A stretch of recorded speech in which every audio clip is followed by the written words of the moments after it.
right, futures under a bit of pressure here today after yesterday's session. S&P futures down 0.2% here ahead of the open.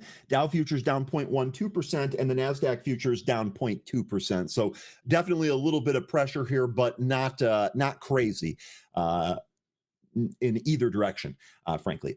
All right, let's take a look at some cues from last session here. Most sectors on the S&P 500 closed on a positive note, with healthcare, financials, and material stocks recording the biggest gains on Wednesday.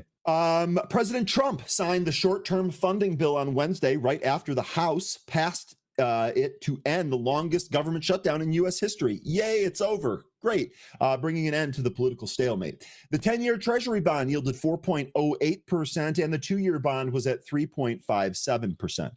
Now, we do have some stocks in focus here. The first one, and just like yesterday, is going to be Cisco, ticker CSCO.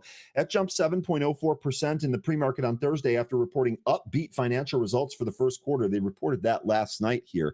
We take a look at Cisco. The EPS was $1. That beat the 98-cent estimate, so a 2-cent beat there. Sales were $14.88 billion, and that beat the $14.76 billion estimate. So a small beat there, and it traded up. The one takeaway that I have here, and I'd love to get your folks' thoughts on all of this and like what this means for these individual stocks, but also some others. You know, we saw CoreWeave report good earnings. They were down 16%. We see Cisco basically report slightly better than Inline, and they're up 7%. So I think this is probably the picks and shovels angle of the AI and data center trade that we have been talking about. I'd like to expand on that a little bit more. The second stock in our list here today is going to be Disney. That's ticker DIS.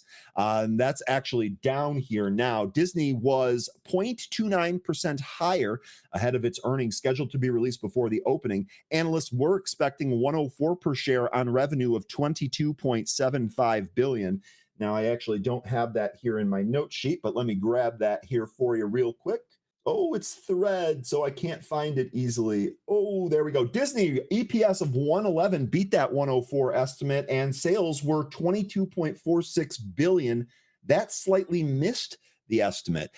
Disney here actually at the low is about 111 here. Impulse low broke us beneath 111. Looks like we're going to retest that. The conference call should be starting here very soon. The next stock on our list here is going to be Applied Materials. This is ticker AMAT. They were up 0.55% as analysts are expecting earnings of $2.10 per share on revenue of $6.67 billion. Next stock on our list here is going to be Sound Thinking. That's ticker SSTI. That fell 3.32% after reporting worse than expected third quarter financial results and cutting its full year 25 sales guidance below estimates.